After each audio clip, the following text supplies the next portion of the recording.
Cinderella.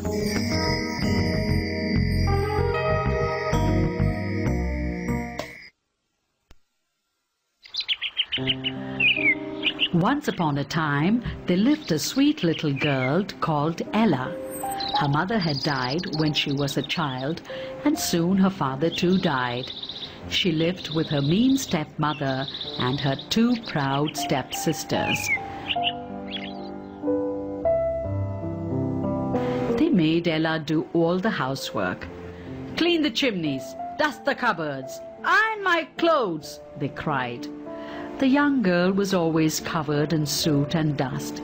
Hence, she was called Cinderella.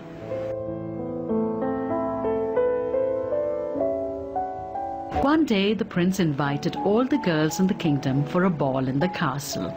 Everyone, including the two stepsisters, were very excited. Cinderella too wanted to go to the ball, but her sisters laughed at her. "Stay at home and scrub the floors," screamed her stepmother.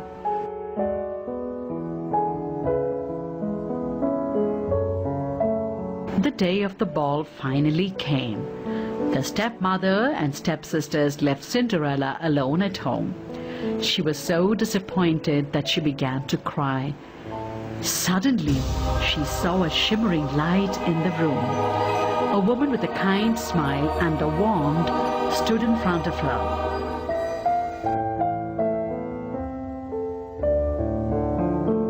"Who are you?" asked Cinderella, surprised. The woman replied, "I'm your fairy godmother. I'll help you go to the ball.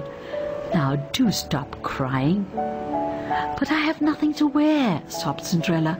"I can't go to the ball." "Wish to attend the ball? Is that not so?" "Yes," cried Cinderella between sobs. The fairy godmother smiled and said, "Well, run into the garden and bring me a pumpkin." Cinderella immediately went to get the finest pumpkin she could find. When she brought it, her godmother struck the pumpkin with her wand, instantly turning it into a fine coach, plated with gold and silver. Next, she had Cinderella find some mice, and when she brought the furry little creatures back, the fairy godmother tapped them each with her wand, turning them into 6 fine horses and a coachman. "Well, what do you say?" asked her godmother. "Oh, yes!" cried Cinderella. "But should I go looking like this, in these rags?" Her godmother only touched her with her wand, and instantly Cinderella's rags turned into a dress of white and silver, sparkling with jewels. To top it off, Fairy Godmother gave Cinderella a pair of glass slippers, the prettiest in the whole world. "The spell only lasts until midnight, so promise you will leave the ball before then," warned the godmother. Cinderella promised to return before midnight, thanked her again, and drove off to the ball. When Cinderella made her entrance, the dancing and music stopped as everyone turned to gaze at her beauty. No one recognized her. She was a complete mystery. The prince rushed up to greet her, led her to the most honorable seat by his side, and later took her out for a dance. Cinderella even made time to approach her stepsisters, who still did not recognize her, and shared some of the oranges the prince had presented to her as a gift. The prince never left her side, and Cinderella was enjoying herself so much that she completely forgot the time.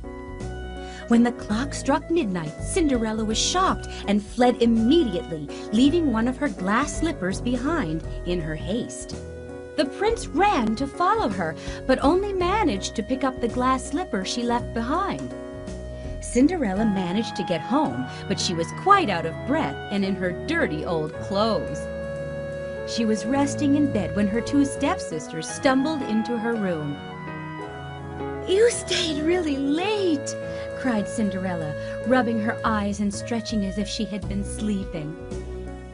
If you had been there, you would have seen the most beautiful princess, exclaimed the eldest sister. She was so nice to us and had the undivided attention of the prince. Her background is a mystery, and the prince would give anything to know who she was, said the youngest. A few days later, the prince declared that he would marry the woman whose foot fit in the slipper. His soldiers began to try the slipper on all the princesses and duchesses in the court, but it was all in vain.